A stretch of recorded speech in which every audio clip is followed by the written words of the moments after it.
marka aan ku leeyahay ilbaxnimada cusub ee Soomaaliya waxay u baahan tahay ilbaxnimo cusub halkii aan shalay taagnayn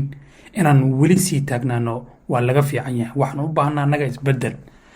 halkii aad shalay ku jabtay in aad maantana ku go'did waa aafo aanan jirin halbeeg lagu cabiro qalbi jab iyo qoosna ugu filan ummadda Soomaaliyeed oo xaq u lahayd inay nolol wanaagsan hesho farxad hesho wax walba ay u baahan tahay maanta hesho amni iyo nololeedba waxa taa ka daran in halkii ay dhagxaantii shalay taalay ee jidgooyinka isbaarooyinka lagu xanibay ay maantana laga wareejiyo qaab kale isbaarooyin cusub la dhigtay oo ayadoo magac dowladnimo la sheegana waa dhibaato kale meesha ku jirto Soomaali waxay u baahan tahay isbedel cusub maanta xaqiiqdii isbedel ayaan u baahnaa anagoo dhan ayaa u baahan nolosha isbedelka ah shalay isbaaraa la dhiganayay oo waxaa la dhigtay dhagaxyo gawaarida waxaa laga qaadayay maxaa la canshuur aanan xaq ahayn maantana isbaara kala soo baxday isbaarada kale maxay tahay aqoonyaankii raba inuu isbedel nololeed bulshada ku soo kordhiyo aqoontiisa aqligiisa raba inuu bulshada ku soo kordhiyo aqoontii cilmigan iyo xirfadiina leh ayaa dalka joogo ama imaanayo waxaa loo dhigay jidgooyin isbaarooyin loo dhigay oo ah qabiil hadday noqoto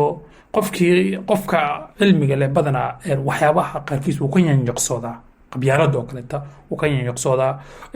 waa haddii uu qofkaas horta yahay waa qof cilmiga si fiican u degay laakiin cilmi waraqada iyo shahaadooyin oo kaliya cilmi ma noqdo cilmiga qofka hadduu si fiican u galay waxyaaba badan uu ka yanjaqsoodaa marka jidgooyinka loo dhigay ka mid tahay qabyaalada sidbursiga iyo ijaabkaaga maxaa ku jiro guud ahaan Soomaalidan nahay annaga isbedel aan u baahannahay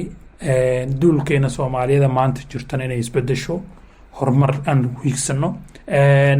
isbedelna ma imaan karo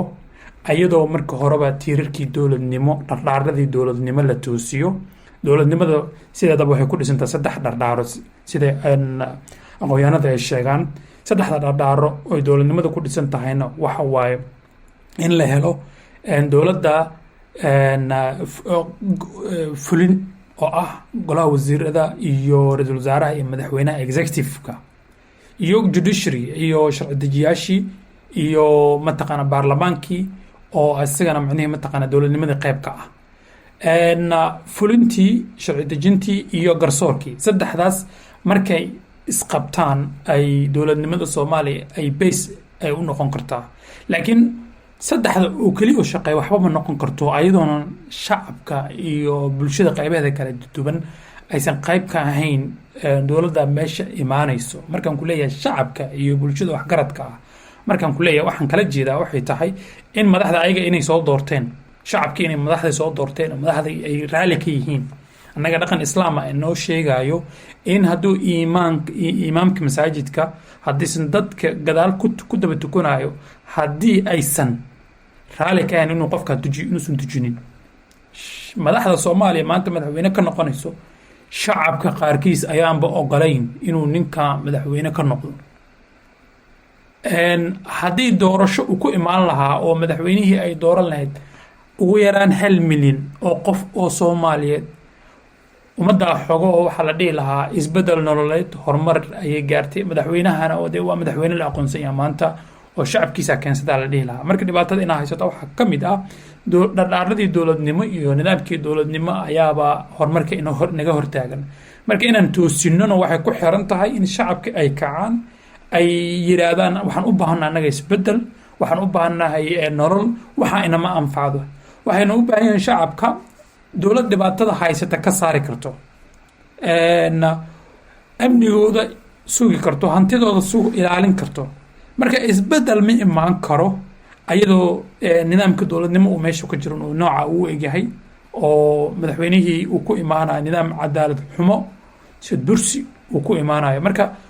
isbedelkana dee shacabka gacantiisa ku jira dee shacabka inay istaagaan ay ku xiran tahay waxaan u malaynayaa dowladnimada in la isla fahansaya maanta meesha ugu muhiimsan ay ku jirto meesha laga heli karo laakiin dee dad waxaa jiro aanan rabin in nidaamka laga gudbo oo danahooda gaarka ku wato hadday timaado in la yidhahdo war maxaad taqaanaa maxaad ummaddan kusoo kordhin kartaa waxaa meesha imaan doono oo aan kana bixi doono nin walbaba oo ma aragtay qabiilka cuskado aanan ahayn awood oo aanan lahayn awood uu macnihii nafsadiisa uu kusoo bandhigi karo dadnimadiisana uu binaanka keeni karo marka waa iga intaas xaqiiqdiina waana sida saxda jirto